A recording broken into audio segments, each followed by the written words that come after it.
Welcome to Managing Customer Feedback. After watching this video, you will be able to discuss the preliminary information required to manage feedback and describe how to gather and manage feedback effectively. Imagine this. You've launched a new app feature and feel confident that your users will love it. But within weeks, complaints start pouring in. Users are frustrated, saying the feature doesn't meet their needs. So, what went wrong?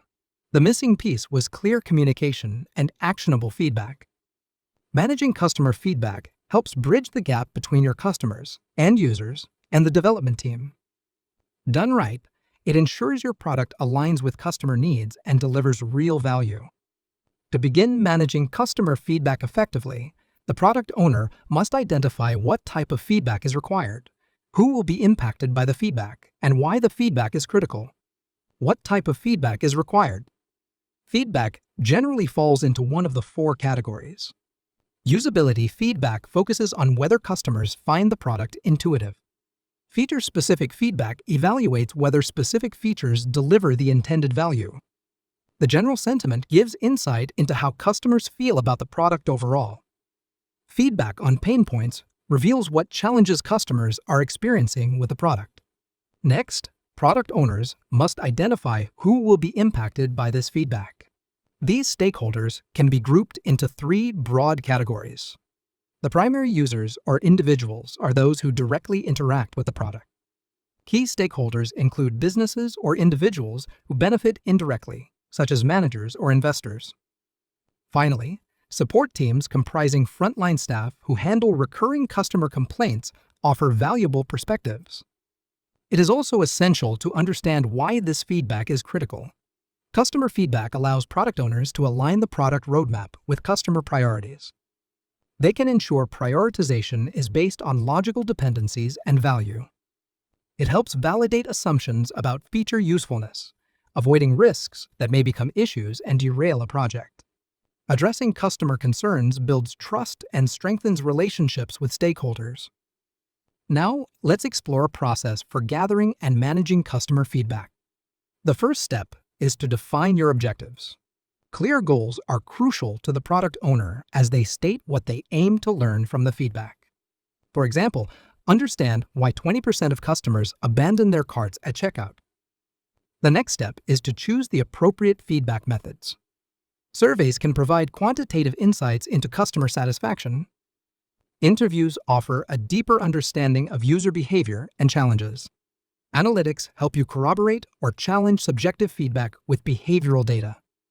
Embedded feedback buttons, directly embedded within the product, allow for instant insights from users. After choosing the method, eliciting feedback effectively is important. Timing matters. For example, asking for feedback after meaningful interactions, such as completing a purchase, yields more relevant insights. Product owners must ensure that the surveys or tools used for eliciting feedback are simple to access and complete. Incentives such as discounts or recognition can motivate participation. Framing questions thoughtfully is important. For example, asking, "How can we improve this feature to meet your needs better?" shows the customer that the customer's opinion is valued. After gathering feedback, the next step is to consolidate and analyze it. This involves categorizing feedback into actionable themes, for example, usability, performance, and feature gaps. The frequency and impact of the feedback should guide the prioritization to ensure the most pressing issues are addressed first. After analysis and prioritization, it's time to act on the feedback. Addressing minor fixes immediately can build momentum. Quick wins motivate stakeholders and drive team performance. Integrating significant feedback into sprint planning or future releases and proactively seeking feedback before the need to be reactive arises ensures that customer needs are met. Informing customers how their input shape the product strengthens trust and builds goodwill. Finally, monitoring and iterating is an ongoing process. Product owners should track changes post-implementation to ensure the feedback is addressed effectively and follow through. Feedback is not a one-time activity. They should continue seeking feedback to refine and adapt to evolving customer needs. Let's see the customer feedback management process in action. Phil, a product owner for a food delivery app, notices a decline in user retention. Customer complaints reveal frustrations with order tracking and delivery delays.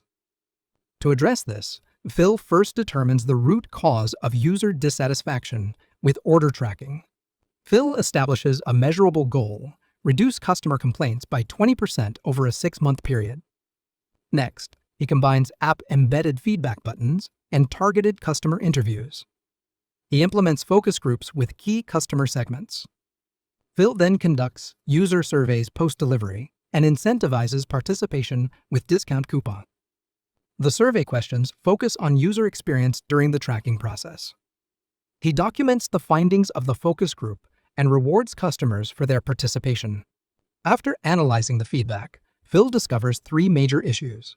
60% of the customers found that tracking updates are too infrequent, 30% want real-time notifications, and 10% found the interface confusing. Acting on the feedback, Phil worked with his team to include real-time GPS tracking in the next sprint. He also marked adding push notifications for delivery updates and simplifying the tracking page interface as priorities. The post-release metrics show improved retention and a 25% drop in complaints related to tracking.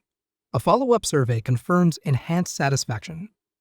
In this video, you learned that to begin managing customer feedback effectively, the product owner must identify what type of feedback is required, who will be impacted by the feedback, and why the feedback is critical.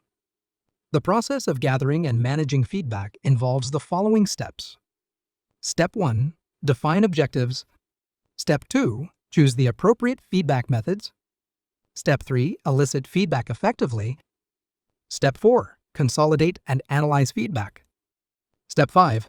Act on the feedback. And Step 6. Monitor and iterate.